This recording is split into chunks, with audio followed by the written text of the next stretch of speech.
નમસ્કાર વિદ્યાર્થી મિત્રો, હું તો આપના ખાણી નીલકંઠ વિદ્યાપીઠ તળાજાની YouTube ચેનલમાં તમારું હાર્દિક સ્વાગત કરું છું. વિદ્યાર્થી મિત્રો, ગયા લેક્ચરમાં એટલે કે ધોરણ 11 કેમિસ્ટ્રી ચેપ્ટર નંબર 4 અને એના લેક્ચર નંબર 4 ની અંદર આપણે લુઈસ બિંદુ નિરૂપણ જે છે એની આપણે વાત કરી હતી. બરાબર છે? અને એના બધા નિયમો આપણે જોયા હતા. અને એક એક્ઝામ્પલ છે એની આપણે વાત કરી હતી, પણ એક્ઝામ્પલ બહુ સામાન્ય હતું. અને મેં તમને વાત કરી હતી કે આજે આપણે જે છે બધા ઉદાહરણો જોવાના છે લુઈસ બિંદુ નિરૂપણ છે. બરાબર છે? તો એમાંના કેટલાક એક્ઝામ્પલ છે એની ચર્ચા આપણે અહીંયા કરશું. બરાબર છે? ચાલો શરૂ કરીએ આપણે. તો પહેલું જે છે એક્ઝામ્પલ છે એ છે NH છે. વિદ્યાર્થી મિત્રો, પહેલો નિયમ હતો કે ભાઈ મધ્યસ્થ પરમાણુ નક્કી કરો. તો મેં તમને કીધું જે પરમાણુની સંખ્યા ઓછી હોય એને આપણે મધ્યસ્થ પરમાણુ કહી દેવું. તો આમાં ક્લિયર ખ્યાલ આવી જાય કે હાઇડ્રોજન 3 છે, નાઇટ્રોજન કેટલા છે? 1 છે. તો આમાંથી નક્કી થઈ જાય કે ભાઈ આમાં જે છે નાઇટ્રોજન વચ્ચે રહેશે. 3 હાઇડ્રોજન જે છે એ એની આસપાસ ગોઠવાયેલા હશે. પહેલું કામ શું કરવાનું છે કે ભાઈ કુલ ઇલેક્ટ્રોન ગોતો. કુલ ઇલેક્ટ્રોન કઈ રીતે ગોતી શકીએ કે ભાઈ દરેક પરમાણુ હોય એના સંયોજકતા ઇલેક્ટ્રોનનો સરવાળો. કે ભાઈ નાઇટ્રોજન છે અહીંયા અને 3 હાઇડ્રોજન છે, બીજા કોઈ એક્સ્ટ્રા જે છે એ અહીંયા પરમાણુ નથી. નાઇટ્રોજન છે વિદ્યાર્થી મિત્રો, તો યાદ કરો નાઇટ્રોજનનો પરમાણુ ક્રમાંક 7 છે. સાદી ઇલેક્ટ્રોન રચના કેટલી છે? 2 5 છે. બાહ્ય કક્ષામાં કેટલા? 5 ઇલેક્ટ્રોન છે. હાઇડ્રોજનમાં 1 હોય, 3 1 3, 5 ને 3 8 ઇલેક્ટ્રોન જે છે એ એના કુલ જે છે સંયોજકતા ઇલેક્ટ્રોન થશે. બીજી વસ્તુ મેં તમને શું કીધું કે વિદ્યાર્થી મિત્રો, આપણે દરેક પરમાણુ વચ્ચે એક બંધ પેલા બનાવી નાખવાનો. હવે જો અહીંયા આપણે આ ત્રણે ત્રણ પરમાણુઓના નાઇટ્રોજન હારેના એક બંધ બનાવ્યા. એનો મતલબ બોન્ડિંગ પેર ઇલેક્ટ્રોન કેટલા થશે વિદ્યાર્થી મિત્રો? કયો તો કે ભાઈ 3 બંધ છે, 1 2 અને 3, એટલે 3 દુને 6 ઇલેક્ટ્રોન થશે. કેટલા ઇલેક્ટ્રોન થશે? 6. હવે વધ્યા કેટલા? કે ભાઈ લોન પેર ઇલેક્ટ્રોન ગણવાના છે. કે ભાઈ વધ્યા કેટલા? તો કે ભાઈ જે કુલ ઇલેક્ટ્રોન હોય, બરાબર છે, કુલ ઇલેક્ટ્રોન એમાંથી આપણે બોન્ડિંગ પેર ઇલેક્ટ્રોન જે છે એ બાદ કરી નાખીએ એટલે વધારાના ઇલેક્ટ્રોન આપણને મળશે. એટલે 8 માંથી 6, 8 - 6 કેટલા થયા? 2 ઇલેક્ટ્રોન વધ્યા. હવે આ 2 ઇલેક્ટ્રોનને નિયમ પ્રમાણે હાલીએ. નિયમમાં હું કીધું હતું કે ભાઈ પહેલા છેડાના પરમાણુમાં જે હોય એ પરમાણુઓનું અષ્ટક પૂરું કરવું. હવે જો તો હાઇડ્રોજન છે ને તો 2 નું જરૂર હોય, 2 મળી ગયા. હાઇડ્રોજનને કેટલા જરૂર છે? 2 ની 2 મળી ગયા. હાઇડ્રોજનને કેટલા જરૂર છે? 2 ની 2 મળી ગયા. વધ્યા કેટલા? કે ભાઈ નાઇટ્રોજનને આપી દઈએ. કોને આપી દઈએ? નાઇટ્રોજનને આપી દઈએ. નાઇટ્રોજનનું અષ્ટક પૂરું થઈ જાય એટલે 4 સંયોજકતા જે છે સોરી ના 5 ઇલેક્ટ્રોન જે છે એ અહીંયા છે ને 3 ઇલેક્ટ્રોન જે છે હાઇડ્રોજન પાસેથી મેળવ્યા. એનું અષ્ટક પૂરું થઈ ગયું બાજુના પરમાણુનું. તો આ જે સ્ટ્રક્ચર છે એ એમોનિયાનું લુઈસ બિંદુ નિરૂપણનું સ્ટ્રક્ચર દર્શાવે છે. વધી આગળ આપણે કાર્બન ડાયોક્સાઇડ. વિદ્યાર્થી મિત્રો, કાર્બન ડાયોક્સાઇડ ની અંદર મધ્યસ્થ પરમાણુ નક્કી કરવો તો સીધું સિમ્પલ છે કે ભાઈ આમાં જેની સંખ્યા ઓછી હોય એને મધ્યસ્થ રાખીએ. કાર્બનની સંખ્યા ઓછી છે એટલે એને આપણે વચ્ચે રાખીએ કે ભાઈ CO અને O આપણે કહી શકીએ. હવે કુલ ઇલેક્ટ્રોન ગણવાના છે. પહેલા તો કે કુલ સંયોજકતા ઇલેક્ટ્રોન, બરાબર છે? કે કુલ ઇલેક્ટ્રોન એટલે શું કે ભાઈ દરેક પરમાણુમાં હોય એના સંયોજકતા ઇલેક્ટ્રોનનો સરવાળો. ભાઈ કાર્બન છે એના સંયોજકતા ઇલેક્ટ્રોન કેટલા છે? જો અહીં લખી નાખજો. કાર્બન 6 છે, સાદી ઇલેક્ટ્રોન રચના 2 4. ઓક્સિજન જે છે એનો પરમાણુ ક્રમાંક કેટલો છે? 8 છે. સાદી ઇલેક્ટ્રોન રચના 2 6, એટલે કે આની સંયોજકતા કક્ષામાં 4 છે, આમાં 6 છે, એટલે કે 4 વત્તા 2 ગુણ્યા 6, 6 દુને 12, 12 ને 4 16 ઇલેક્ટ્રોન જે છે એ કુલ થશે. બરાબર છે? તો વિદ્યાર્થી મિત્રો કુલ ઇલેક્ટ્રોન 16 છે. પછી મેં તમને શું કીધું હતું વિદ્યાર્થી મિત્રો કે ભાઈ દરેક પરમાણુઓ વચ્ચે પહેલા એક એક સિંગલ બંધ જે છે બનાવી નાખવાનો. હવે સિંગલ બંધ બની ગયો વિદ્યાર્થી મિત્રો, બરોબર છે. સિંગલ બંધ બને એટલે બોન્ડિંગ પેર ઇલેક્ટ્રોન ગણવાના. તો ભાઈ બંધ કેટલા વિના 1 અને 2, તો અહીંયા ટોટલ ઇલેક્ટ્રોન કેટલા થશે 4 થશે. ભાઈ બે બંધ હોય એનો મતલબ એમાં ઇલેક્ટ્રોન ટોટલ 4 વપરાણા હશે. હવે વધ્યા કેટલા કે ભાઈ લોન પેર ઇલેક્ટ્રોન ગણવાના રહેશે. લોન પેર ઇલેક્ટ્રોન એટલે શું છે કે કુલ electron minus bonding pair electron. કુલ ઇલેક્ટ્રોન જે છે 16 છે, બોન્ડિંગ પેર 4 છે, એટલે અહીંયા ટોટલ 12 ઇલેક્ટ્રોન વધ્યા હશે. હવે આ 12 ઇલેક્ટ્રોન જે છે એનો ઉપયોગ કઈ રીતે થશે? એ પહેલા જે છે એ આપણે છેડાના જે પરમાણુઓ હોય એનું અષ્ટક પૂરું કરવાનું. ધારો કે હું એમ કહું કે ભાઈ અહીંયા ઓક્સિજન છે એની પાસે કેટલા 2 છે, એટલે આપણે એને આપી દઈએ 6 ઇલેક્ટ્રોન. હવે જો તો ઓક્સિજન છે એની પાસે કેટલા થઈ ગયા 2 2 4 2 6 અને 2 8 થઈ ગયા. અહીંયા જુઓ તો કે ભાઈ અહીંયા એને આપી દઈએ આપણે કેટલા 6, તો કે ભાઈ એની પાસે 8 થઈ ગયા. તો આપણે એમ કહી શકીએ 6 અને 1 બારે વપરાઈ ગયા. હવે વારો આવે કાર્બનનો. કાર્બન છે એની મહત્તમ સંયોજકતા 4 હોય, એનો મતલબ જો તો અહીં વિદ્યાર્થી મિત્રો 1 ને 2 બેઝ બંધ બનાવે એટલે બેઝ સંયોજકતા સંતોષાણી. એનો મતલબ આપણે એક ઇલેક્ટ્રોન યુગ્મ અહીંયા રજૂ કરવું પડશે ભાઈ. કારણ કે ભાઈ અહીંયા જે છે લખીએ તો ઓક્સિજન ને કાઈ વાંધો પડવાનો નથી, બરોબર છે. આ ઇલેક્ટ્રોન યુગ્મ છે એને પણ હું અહીંયા દર્શાવું તો કે ભાઈ આ જે ઓક્સિજન ને વાંધો પડવાનો નથી. તો અહીંયા જોઈ શકો છો તમે કે ભાઈ કાર્બન જે છે એના પણ જો કેટલા થઈ ગયા કે 2 2 4 2 6 અને 2 8 થઈ ગયા. ઓક્સિજન ના જો 2 2 4 2 6 અને 2 8 થઈ ગયા. ઓક્સિજન ના જો 2 2 4 2 6 અને 2 8 થઈ ગયા. તો આને લેશું જે છે લુઈસ બિંદુ નિરૂપણ. બહુ સિમ્પલ છે વિદ્યાર્થી મિત્રો. પહેલા મધ્યસ્થ પરમાણુ નક્કી કરી નાખ્યો, કુલ ઇલેક્ટ્રોન ગણ્યા, એમાંથી પહેલા સિંગલ બોન્ડ બધાને બનાવી નાખવાનો. બની ગયો પછી કેટલા બંધ બને એને ગુણ્યા 2 કરી નાખો એટલે ઇલેક્ટ્રોન મળી જાય બોન્ડિંગ પેર ઇલેક્ટ્રોન. હવે કે ભાઈ 16 ટોટલ હતા એમાંથી 4 વપરાણા, વધ્યા કેટલા કે 12 ઇલેક્ટ્રોન વધ્યા. 12 ઇલેક્ટ્રોન ને કઈ રીતે આપવાના? તો પહેલા છેડાના પરમાણુઓને ઇલેક્ટ્રોન આપી દો, એનું અષ્ટક પહેલા પૂરું કરો. હવે એનું અષ્ટક પૂરું થઈ ગયું પછી વચ્ચેના જે પરમાણુ હોય એની સંયોજકતા જે છે એ મહત્તમ લઈ જવાની. ભાઈ આની પહેલા 2 હતી, હવે એને 4 કરી એનો મતલબ એક બંધ અહીંયા બનાવવો પડશે ને એક બંધ અહીંયા બનાવવો પડશે, 4 થઈ ગયું. તો આવી રીતે જે છે આપણે એ લુઈસ બિંદુ નિરૂપણ જે છે દર્શાવી શકીએ છીએ. આ તો CO2 ની વાત હતી. હવે આપણે જે છે ASO2 ની જે છે ચર્ચા કરવાની છે વિદ્યાર્થી મિત્રો. SO2 ની અંદર તમે જોઈ શકો છો મધ્યસ્થ પરમાણુ કોણ બનશે? આ બેમાં ઓછી સંખ્યા કોની છે? સલ્ફરની. સલ્ફર જે છે કેવો બનશે? મધ્યસ્થ પરમાણુ બનશે. 2 ઓક્સિજન જે છેડાના પરમાણુ બનશે.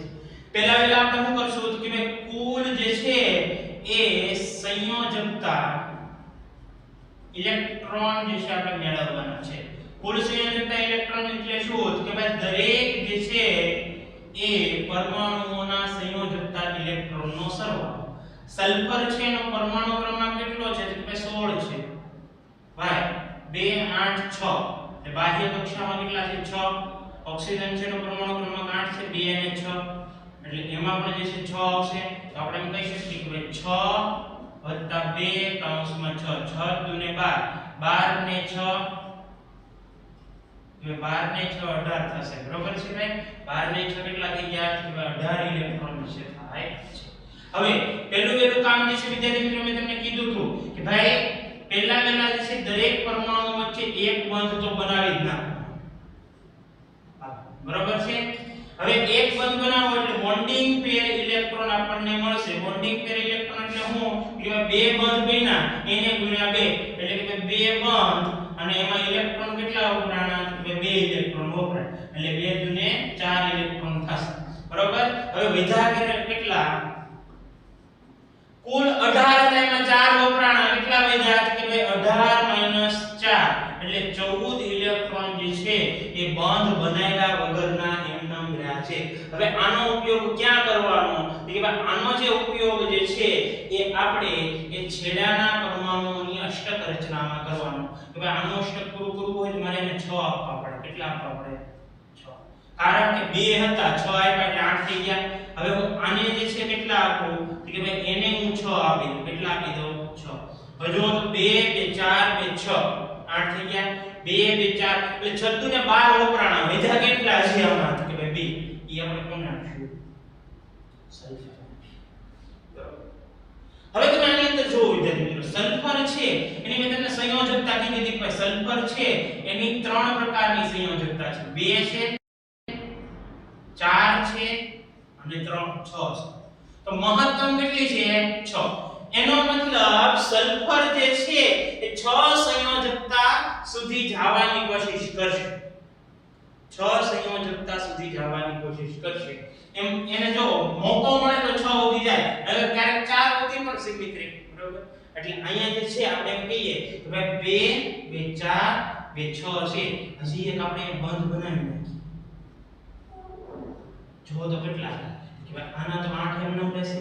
અહીંયા જો તો 2 2 4 2 6 એટલે 8 થઈ ગયા. તમને કે સાહેબ અષ્ટક પૂરું થઈ ગયું, બસ હવે અહીં ધરાઈ ગયા, અહીંયા રહેવાય. પણ તમે અહીંયા ધ્યાનથી જુઓ તો ખ્યાલ આવે. સંયોજકતા કેટલી થઈ? 1 આ બીજી સંયોજક બંધ હોય એક સંયોજકતા ગણાય. ભાઈ એક સંયોજકતા, બીજી સંયોજકતા, ત્રીજી સંયોજકતા, એક ઇલેક્ટ્રોન એટલે ચોથી સંયોજકતા, એક ઇલેક્ટ્રોન એટલે પાંચમી છે. હજી 5 ટોટલ કેટલી કરવાની છે? 6 સંયોજકતા. એટલે આપણે અહીંયા જે છે આ જે ઇલેક્ટ્રોન યુગ્મ છે એની વચ્ચે બંધ હોવો જોઈએ. હવે જુઓ તો કે આના 8 છે, આમ કે વાંધો ન પડવાનો. સલ્ફર માટે ગણીએ તો કે એક સંયોજકતા, બીજી સંયોજકતા, ત્રીજી, ચોથી, એક ઇલેક્ટ્રોન છે 5. જો અહીંયા એક ઇલેક્ટ્રોન ને ભૂલાવવાનું છે, ધ્યાન રાખજો. કારણ કે એક ઇલેક્ટ્રોન હોય સામે એક હોય તો એક બંધ બને કે નહીં. એટલે એક ઇલેક્ટ્રોન ની એક સંયોજકતા દર્શાવે છે. બરાબર? તો 1 2 3 4 5 અને 6 સંયોજકતા થઈ ગઈ. એનો મતલબ અહીંયા આપણને મહત્તમ સંયોજકતા પ્રાપ્ત થઈ ગઈ. તો આ સ્ટ્રક્ચરને જે છે આપણે SO2 નું લુઈસ બિંદુ નિરૂપણ કહીએ છીએ. બરાબર છે? તો હવે આગળ વધી આપણે H3O+. હવે જો થોડા જે છે ડિફરન્ટ સ્ટ્રક્ચર આવ્યા છે. બરાબર છે? હવે જો વિદ્યાર્થી મિત્રો અહીંયા ધન આયન અને અહીંયા જો ઋણ આયન છે. બરાબર છે? ધન આયન અને ઋણ આયન જ્યારે આવશે સ્ટ્રક્ચર, ત્યારે તમારે જે છે એ વીજભારની ગણતરી એવા ટોપિકની જરૂર પડશે. બરાબર છે? તો અહીંયા આ ટોપિકને હું પહેલા આ બેને હું લેતા પહેલા તમને એક બીજો ટોપિક જે છે એની સમજૂતી તમને પહેલા આપું. બરાબર છે? તો એક કામ કરો, પહેલા જે છે તમે આ વસ્તુ નોટ ડાઉન કરી નાખજો. બરાબર? પહેલા હું એ ટોપિક લઈ લઉં, પછી પાછા જે છે આપણે અહીંયા લુઈસ બિંદુ નિરૂપણ આ બધા સ્ટ્રક્ચરના કરશું. વિદ્યાર્થી મિત્રો આપણે અમુક જે સ્ટ્રક્ચર આપણે ભણવાના હતા, બરાબર છે, જેમાં વીજભારની વાત આવી, તો એ વીજભાર જે છે એને નામ આપ્યું છે આપણે ફોર્મલ વીજભાર. બરાબર? કે ભાઈ ફોર્મલ વીજભાર છે એની આપણને સમજ હોય તો આપણને ખબર પડે કે ભાઈ લુઈસ બિંદુ સ્ટ્રક્ચર છે એમાં કયા પરમાણુ ઉપર કયો વીજભાર આપણે દર્શાવવો. બરાબર છે? તો અહીંયા ફોર્મલ વીજભારની પહેલા તો વ્યાખ્યા જોઈએ. વ્યાખ્યા બહુ સિમ્પલ છે. બરાબર છે? વ્યાખ્યાનો એટલો બધો કઈ મહત્વ નથી. પણ તમે ફોર્મલ વીજભાર છે એનું સૂત્ર તમને જો ખબર હોય તો તમને જે છે એ તમારે મહત્વ વધારે છે. જો વ્યાખ્યા શું કહે છે કે ભાઈ અણુ આયનમાં કુલ સંયોજકતા ઇલેક્ટ્રોન તમને ખબર હોય છે. જો અહીંયા V નો અર્થ શું થાય? Valence electron. બરાબર છે? અબંધકારક ઇલેક્ટ્રોન એટલે કે લોન પેર ઇલેક્ટ્રોન, બંધકારક ઇલેક્ટ્રોન એટલે કે બોન્ડિંગ પેર ઇલેક્ટ્રોન. બરાબર? આની મદદ વડે દરેક પરમાણુનો સ્વતંત્ર એક વીજભાર હોય એને ફોર્મલ ચાર્જ કહેવાય છે. તો ફોર્મલ ચાર્જનું એક સૂત્ર છે, આ યાદ રાખી લેજો, તમારે બહુ કામ આવશે. કયું સૂત્ર છે કે ભાઈ V L બરાબર છે minus bonding pair electron divided by 2 આ જે છે એ તમે યાદ રાખી લેજો. બરોબર છે? તો આની મદદ વડે જે છે આપણે એ દરેક પરમાણુઓના ફોર્મલ વીજભાર આપણે ગણીએ. આપણે અહીંયા જે છે ને વિદ્યાર્થી મિત્રો તમારા ટેક્સ્ટ બુક ની અંદર ઓઝોન છે એની સમજૂતી આપી છે, તો આપણે પહેલા ઓઝોન નું સ્ટ્રક્ચર દોરીએ પછી એના ફોર્મલ વિભાગ જોઈએ. વિદ્યાર્થી મિત્રો તમારી ટેક્સ્ટ બુક ની અંદર ઓઝોન નું સ્ટ્રક્ચર કંઈક આ રીતનું આપેલું છે. તો મેં 1 2 3 કર્યા છે, બરાબર છે. ખરેખર આ ઓક્સિજન છે, 3 ઓક્સિજન છે, એમાં એક ઓક્સિજન મધ્યસ્થ પરમાણુમાં જોડાયેલો છે, બીજો ઓક્સિજન છેડે બે ઓક્સિજન જોડાયેલા છે. એમાં એક ઓક્સિજન સિંગલ બોન્ડ થી જોડાયેલો છે અને બીજો જે ઓક્સિજન છે ડબલ બોન્ડ થી જોડાયેલો છે, બરાબર છે. હવે વિદ્યાર્થી મિત્રો આપણે અહીંયા બધાને નંબર આપી દઈએ. આ ઓક્સિજનને હું 1 નંબર આપી દઉં છું, બરાબર છે. આ ઓક્સિજનને હું 2 નંબર આપી દઉં છું, આ ઓક્સિજનને હું 3 નંબર આપી દઉં છું. હવે દરેક ઓક્સિજન છે એની ઉપર ફોર્મલ વીજભાર આપણે ગણવાનો છે. ભાઈ આ ઓક્સિજન ઉપર કયો વીજભાર આવવો જોઈએ, આ ઓક્સિજન ઉપર કયો વીજભાર આવવો જોઈએ, આ ઓક્સિજન ઉપર કયો વીજભાર આવવો જોઈએ. તો આપણે પહેલા જે છે એ ઓક્સિજન 1 ઉપર જે છે ફોર્મલ ચાર્જ ગણીએ, બરાબર છે. કે ભાઈ ઓક્સિજન 1 માં કે ભાઈ Fc નું સૂત્ર શું થશે વિદ્યાર્થી મિત્રો, કે ભાઈ Fc બરાબર V L bonding pair electron divided by 2. વિદ્યાર્થી મિત્રો ઓક્સિજન છે, બરાબર, એના સંયોજકતા ઇલેક્ટ્રોન કેટલા હોય? તો કે ભાઈ એમાં 6 હોય. કેટલા હોય? 6. એમાં ઓક્સિજનનો પરમાણુ ક્રમાંક 8 છે, 2 અને 6 એની સાદી ઇલેક્ટ્રોન રચના છે. બાહ્ય કક્ષામાં 6 છે એટલે એને આપણે વેલેન્સ ઇલેક્ટ્રોન કહીએ. તો 6 ઇલેક્ટ્રોન જે છે એ બાહ્ય કક્ષામાં હોય. હવે જો આ ઓક્સિજન પર લોન પેર કેટલી છે? કે ભાઈ અહીંયા 2 ઇલેક્ટ્રોન છે એટલે લોન પેર 1 થશે. લોન પેર કેટલી થશે? 1 થશે, બરાબર છે. સોરી, અહીંયા લોન પેર ઇલેક્ટ્રોન જે છે આપણે લેવાના છે.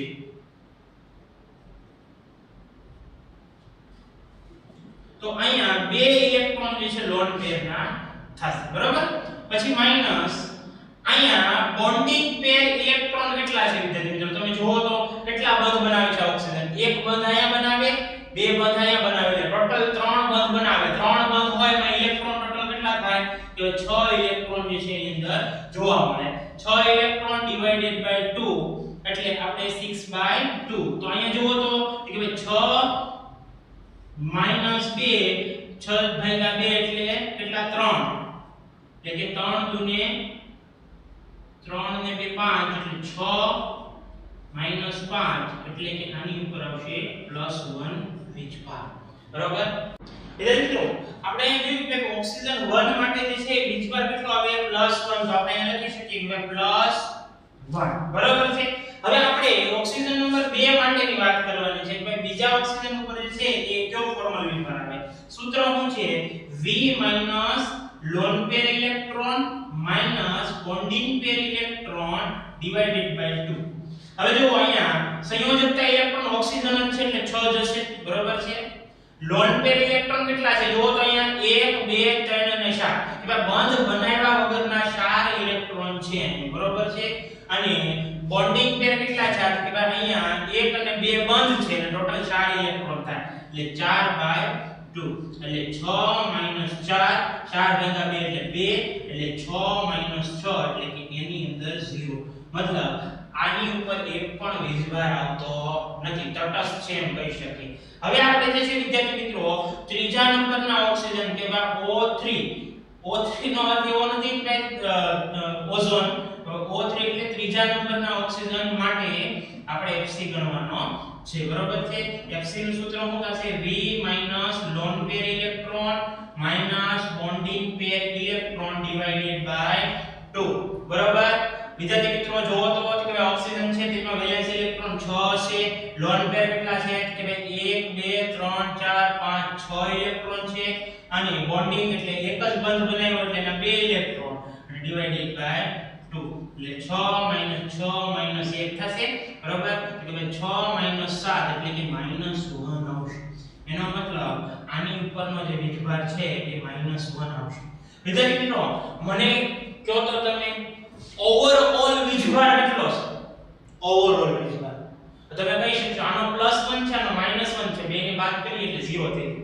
એટલે ઓઝોન ઉપર આપણે ઓઝોનનું સ્ટ્રક્ચર શું છે? O3 લખીએ આપણે. કે O3 છે એની ઉપર આપણે કાંઈ લખતા નથી વીજભાર. એનો મતલબ એની અંદર જે છે એ સરેરાશ વીજભાર છે એ આવે છે. તો ફોર્મલ વીજભાર એટલે કે દરેક પરમાણુનો ઇન્ડિવિડ્યુઅલ વીજભાર વિશે કહી શકીએ છીએ. ફોર્મલ વીજભાર ક્યાં દર્શાવવાની જરૂર પડે કે ભાઈ અણુ અથવા આયનની ઉપર જે છે વીજભાર હોય ત્યારે જે છે જરૂરી બને. જો તટસ્થ હોય તો એની અંદર જે ફોર્મલ વીજભારની જરૂર નથી પડતી. છતાં તમને ઘણી વખત MCQ ની અંદર પૂછી લે છે. બરોબર, તમને જે છે MCQ ની અંદર આવી રીતે પૂછી લે કે આવું સ્ટ્રક્ચર હોય કે ભાઈ CO3 2 છે, તેનું સ્ટ્રક્ચર દોરી તમને કોઈ પણ એક ઓક્સિજન ઉપરનો ફોર્મલ વીજભાર ગણો. તો ફોર્મલ વીજભાર ગમે માટે ગણવાનું કે તમે ગણી શકો છો. આની અંદર આપણે જોશું એટલે તમને આઈડિયા આવી જશે. હવે જો આ સ્ટ્રક્ચર આપણે જોવાનું છે, એનું લુઈસ બિંદુ નિરૂપણ આપણે કરીએ પછી જે છે ફોર્મલ વીજભાર છે એની પણ સમજૂતી આપણે મેળવવાની થશે. પહેલા જે છે વિદ્યાર્થી મિત્રો મધ્યસ્થ પરમાણુ કોણ થશે જેની સંખ્યા ઓછી હોય. અહીંયા ઓછી સંખ્યા કોની છે કે ભાઈ ઓક્સિજનની સંખ્યા ઓછી છે, હાઇડ્રોજન છે એની સંખ્યા વધારે છે એટલે છેડે કોણ જોડાશે? હાઇડ્રોજન. હાઇડ્રોજનને આપણે છેડે જોઈશું. બરોબર છે. પહેલા કુલ સંયોજકતા ઇલેક્ટ્રોન. કુલ સંયોજકતા ઇલેક્ટ્રોન એટલે શું કે ભાઈ દરેક પરમાણુ હોય એના ઇલેક્ટ્રોન છે સંયોજકતા ઇલેક્ટ્રોન એનો સરવાળો. ધન વીજભાર હોય બરોબર છે તો એને બાદ કરવાના. ધન વીજભાર જે છે એને બાદ કરવાના. ઋણ વીજભાર હોય તો એને ઉમેરવાના. બરોબર છે. ઓક્સિજન છે એની અંદર કેટલા સંયોજકતા ઇલેક્ટ્રોન હોય? 6. હાઇડ્રોજન ની અંદર 1 હોય. ઉપર વીજભાર કેટલો છે? 1 છે. એટલે આપણે અહીંયા કેટલા બાદ કરીશું? 1 બાદ કરીશું. ભાઈ 6 3 1 3 6 ને 3 9 9 માંથી 1 બાદ કરો એટલે કેટલા ઇલેક્ટ્રોન થશે? 8 ઇલેક્ટ્રોન જે છે એની અંદર જોવા મળે છે. હવે મિત્રો પહેલી વાત મેં તમને શું કીધી કે બધા વચ્ચે તમારે એક એક જે છે બંધ બનાવી નાખવાનો છે. આ ભૂલવાનું નથી. બરોબર છે. બધા પરમાણુઓ જે છે બરોબર એમની વચ્ચે પહેલા સિંગલ બોન્ડ બનાવી નાખો. સિંગલ બોન્ડ બનાવો એટલે જો તો બોન્ડિંગ પેર ઇલેક્ટ્રોન. ભાઈ 3 બંધ બન્યા એટલે 3 ગુણ્યા 2 બરોબર છે એટલે કેટલા? 6 ઇલેક્ટ્રોન વપરાય છે. 6 ઇલેક્ટ્રોન વપરાણા વિધા કેટલા છે કે ભાઈ લોન પેર ઇલેક્ટ્રોન. કુલ electron minus bonding pair electron. કુલ ઇલેક્ટ્રોન 8 હતા, બોન્ડિંગ પેર ઇલેક્ટ્રોન 6 હતા. 2 ઇલેક્ટ્રોન વિધા છે. હવે જો હાઇડ્રોજન નું અષ્ટક પૂરું છે એને જરૂર નથી. આ હાઇડ્રોજન નું અષ્ટક પૂરું છે એને જરૂર નથી. આ હાઇડ્રોજન છે એનું અષ્ટક પૂરું છે એને જરૂર નથી. વિધા કોને આપવાના? તમને એમ થશે કે આ પ્લસ વીજભાર કોને દેવાનો? તો યાદ કરો નિયમ નંબર 7. ધન વીજભાર હોય તો મધ્યસ્થ પરમાણુને, ઋણ વીજભાર હોય તો છેડાના પરમાણુઓને દેવાનો. અહીંયા ધન વીજભાર છે એ કોને આપશું આપણે? અહીંયા ઓક્સિજનને. બરોબર. તમને એમ થશે આ ધન વીજભાર આની ઉપર આવ્યો તો કે ફોર્મલ વીજભાર છે, ફોર્મલ ચાર્જ એની મદદ વડે ગણો તો અહીંયા જો ફોર્મલ ચાર્જ ગણીએ આપણે. કોના ઉપરનો? ઓક્સિજન ઉપરનો ગણવાનો છે. બરોબર છે. ફોર્મલ ચાર્જ ગણીએ એટલે V L Pe minus bonding pair electron divided by 2. ભાઈ વેલેન્સ ઇલેક્ટ્રોન કેટલા થાય ઓક્સિજન માં? 6. લોન પેર કેટલા છે કે ભાઈ 2 ઇલેક્ટ્રોન છે. લોન પેર ઇલેક્ટ્રોન 2 છે. બંધ કેટલા બન્યા? 1 2 ને 3 3 બંધ બન્યા એટલે 6 ઇલેક્ટ્રોન છે ડિવાઇડેડ બાય 2 એટલે 6 માઈનસ 2 6 ભાગ્યા 2 એટલે 3 એટલે 6 માઈનસ 5 એટલે કે +1 આવે. એનો મતલબ ઓક્સિજન ઉપર +1 વીજભાર આવવો જોઈએ. તો અહીંયા એ રીતે પણ આપણે સાબિત કરી દીધું કે ઓક્સિજન ઉપર +1 વીજભાર. એવી રીતે તમારે હાઇડ્રોજન માટે ગણવો હોય તો તમે ગણી શકો. હાઇડ્રોજનમાં વેલેન્સ ઇલેક્ટ્રોન 1 હોય. ભાઈ લોન પેર 1 નથી એટલે 0. બોન્ડિંગ પેર 1 છે એટલે 2 ભાગ્યા 2 એટલે કેટલા થાય? 1 એટલે 1 1 0 થઈ જશે. હાઇડ્રોજન માટે તમે ગણી શકો. હાઇડ્રોજન માટે ગણી શકો. હાઇડ્રોજન માટે ગણી શકો. તો વીજભાર છે એનો ઓવર તમારે ટેન્શન નહીં રહે. ફોર્મલ ચાર્જ છે એની ગણતરી કરશો એટલે વીજભાર તમને ખબર પડી જાય દરેક પરમાણુ માટે. બરોબર છે. હવે જો આ તમારા ટેક્સ્ટ બુકમાં પણ આ સ્ટ્રક્ચર આપેલું છે અને એક રીતે IMP પણ છે. બરોબર છે. તમને એક તો તમારે જે છે એ સ્વાધ્યાયમાં પણ આ જ આપ્યું છે, ઉદાહરણમાં આ જ આપ્યું છે અને IMP છે એટલે આ સ્ટ્રક્ચરની આપણે સમજૂતી જોઈ લઈશું. પહેલો નિયમ વિદ્યાર્થી મિત્રો મધ્યસ્થ પરમાણુની સમજૂતી. કેટલા છે આમાં પરમાણુ? કાર્બન 1 છે, ઓક્સિજન 2 છે. ઓછી સંખ્યા કોની? કાર્બન. એટલે કાર્બન ભાઈને આપણે ક્યાં ગોઠવીશું? વચ્ચે. બરાબર. ત્રણેય ઓક્સિજનને ગોઠવી દેશું છેડે. બરાબર. નિયમ ખબર પડી જાવ જોઈએ તમને. હાલો કુલ સંયોજકતા ઇલેક્ટ્રોન ઇલેક્ટ્રોન. વિદ્યાર્થી મિત્રો જો તો કે ભાઈ કાર્બન વત્તા 3 ઓક્સિજન અને જો ઋણ વીજભાર છે એટલે પ્લસ કરી નાખવાનો. બરોબર છે. કાર્બનના સંયોજકતા ઇલેક્ટ્રોન 4 હોય, ઓક્સિજનમાં 6 હોય, ઋણભાર 2 છે એટલે 2 ઉમેરી દઈએ. 4 6 તેરીને 18 2 18 ને 2 20 ને 4 24 ઇલેક્ટ્રોન જે છે એ કુલ સંયોજકતા ઇલેક્ટ્રોન થશે. બરોબર. હવે આપણે શું કરવાનું, બધા વચ્ચે એક એક બંધ તો ફરજિયાત બનાવી નાખવાનો. બરોબર છે, આ ભૂલવાનું નહીં. હાલો બનાવી નાખો. કેટલા બાજુ બન્યા 3. કે બોન્ડિંગ પેર ઇલેક્ટ્રોન કેટલા થશે? કે 3 ગુણ્યા 2 એટલે 6 ઇલેક્ટ્રોન થઈ ગયા. મતલબ 24 હતા 6 વપરાઈ ગયા. બીજા કેટલા? લોન પેર ઇલેક્ટ્રોન એટલે કે કુલ electron minus bonding pair electron. ભાઈ 24 માં 6 જાય એટલે 18 ઇલેક્ટ્રોન વધ્યા. મતલબ 18 ઇલેક્ટ્રોન ને આપણે ડિસ્ટ્રીબ્યુટ કરવાના છે. આપણે કામ કરીએ બધા ઓક્સિજન ને 6 6 આપી દઈએ, કામ પતે. બરોબર છે. હાલો આને આપી દીધા, આને 6 આપી દીધા, આને 6 આપી દીધા. હવે કે સાહેબ એમને થોડા આપી દેવાય 6 6. આપણે અષ્ટક પૂરું કરવાનું છે, નિયમ મુજબ હાલવાનું છે. નિયમ હું કે છેડાના જે પરમાણુઓ હોય એમાં 8 ઇલેક્ટ્રોન કરો. આની પાસે 2 હતા 6 એ 5 થઈ ગયા, 2 હતા 6 એ 5 થઈ ગયા, 2 હતા 6 એ 5 થઈ ગયા. હાલો બધા ઓક્સિજન નું કામ થઈ ગયું. ભાઈ વિચાર કરો, કાર્બન ભાઈને 1 ઘટે છે. કાર્બન ભાઈની જો સંયોજકતા 4 હોવી જોઈએ. એક સંયોજકતા, બીજી સંયોજકતા અને ત્રીજી સંયોજકતા. આનો મતલબ એને એક સંયોજકતા ઘટે કારણ કે એની મહત્તમ સંયોજકતા 4 છે. એટલે આપણે એક કામ કરીએ, એક કાર્બન છે ને, એક કાર્બન એક ઓક્સિજન એને કઈક બધું તારા જે 2 ઇલેક્ટ્રોન છે ને એ બંધમાં જોડી. આ ઓક્સિજનનો વાંધો નથી કારણ કે 2 2 7 2 6 ને 2 8 એને કઈ વાંધો છે. હાલો એનું કામ થઈ ગયું. બરોબર છે. આ ઓક્સિજન માટે વાત કરીએ અને આ ઓક્સિજન માટે. હવે તમે જુઓ વીજભાર કેટલો છે? -2 છે. એટલે નોર્મલી જનરલી આપણે શું કરીએ કે આ છેડાના પરમાણુઓને વીજભાર આપવાનો. આને -1 ને આને -1 આપી. એટલે તમને એમ થશે કે એમનું થોડું આપી દેવાય. એક નીતિ નિયમ પ્રમાણે તો હાલવું પડે કે નહીં? બરોબર છે. તો આપણે ફોર્મલ ચાર્જ ગણીએ. મને કહે તો વિદ્યાર્થી મિત્રો આનો ફોર્મલ ચાર્જ આનો ફોર્મલ ચાર્જ હરખો આવશે કે? મતલબ આનો ગણશું એટલે એવો જ આનો આવશે. તો આનો 1 નંબર આપી દો અને 2 નંબર આપી દો. હવે 1 નંબર છે બરોબર, એની માટે ફોર્મલ ચાર્જ ગણીએ આપણે તો V LPe minus bonding pair electron divided by 2. બરોબર છે.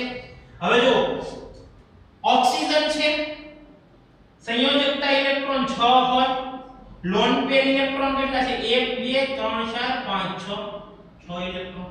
બોન્ડિંગ પેર કેટલા? એક બંધ છે એટલે કે 2 ઇલેક્ટ્રોન ડિવાઇડેડ બાય 2. કેટલા થશે? 6 6 ડિવાઇડેડ 2 ભાગ્યા 2 એટલે 1 એટલે 6 7 એટલે કે -1.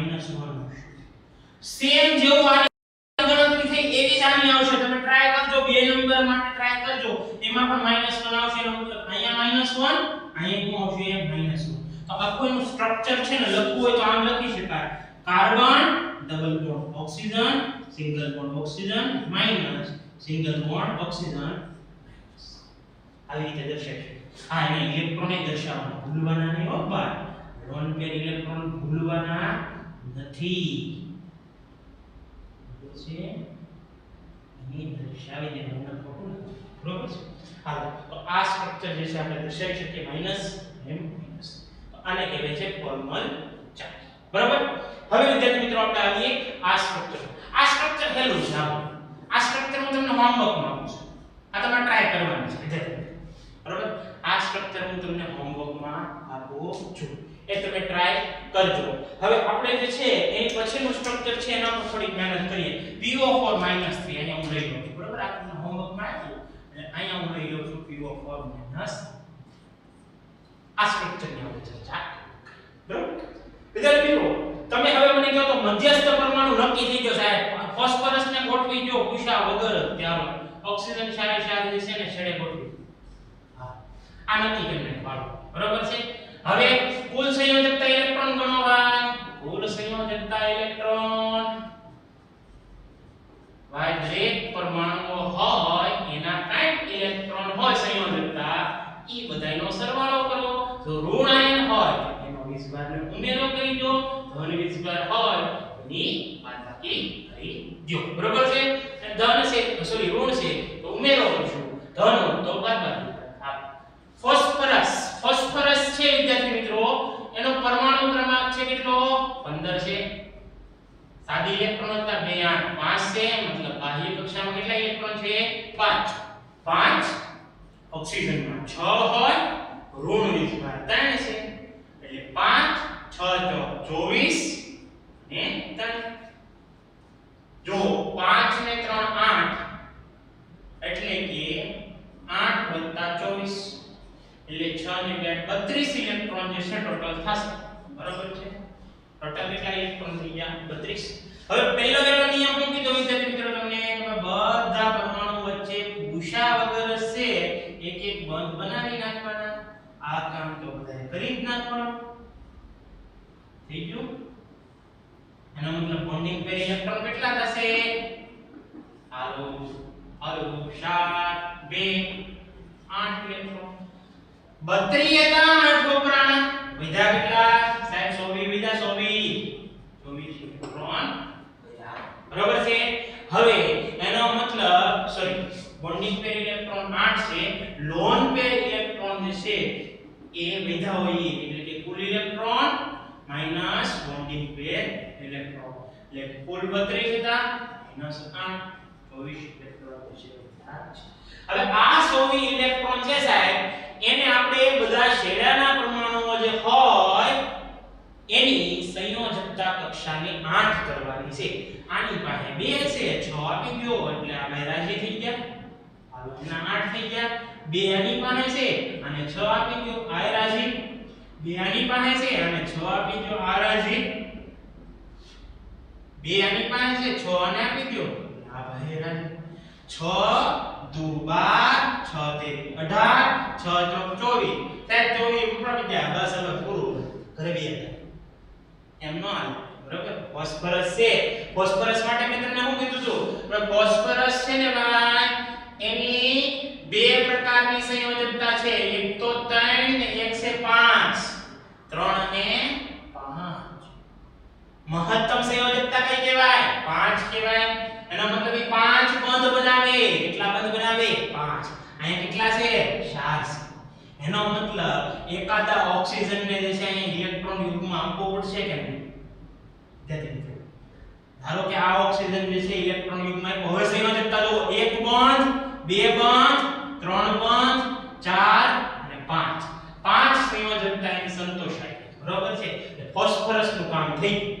હવે તમે એમ કહો સાહેબ અહીંયા જોવો તો 1 2 3 4 5 બંધ બન્યા પણ ટોટલ ઇલેક્ટ્રોન તો 10 થઈ ગયા. અષ્ટકના નિયમનું પાલન ક્યાં થયું? યાદ કરો, મેં એક નિયમ લખાવ્યો હતો અષ્ટક રચના માટે.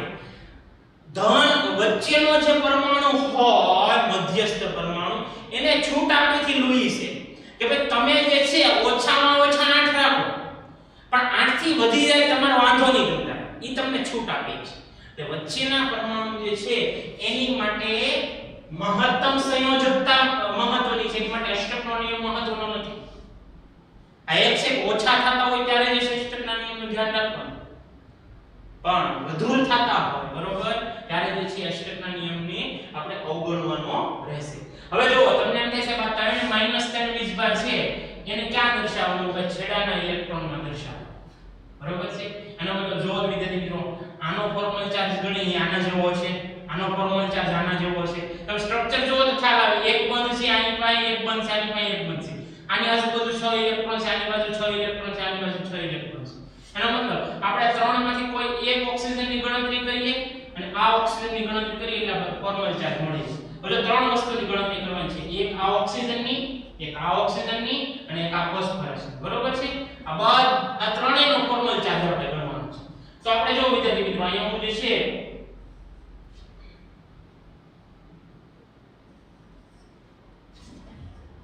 ફોર્મલ ચાર્જ જે છે પહેલા આપણે લેશું અહીંયા કોનો કે ભાઈ આપણે એક નંબરનો લઈએ, બરોબર છે. ફોર્મલ ચાર્જ સૂત્ર શું છે? V L bonding pair electron divided by 2. અને L એટલે કે લોન પેર ઇલેક્ટ્રોન યાદ રાખજો, બરોબર છે.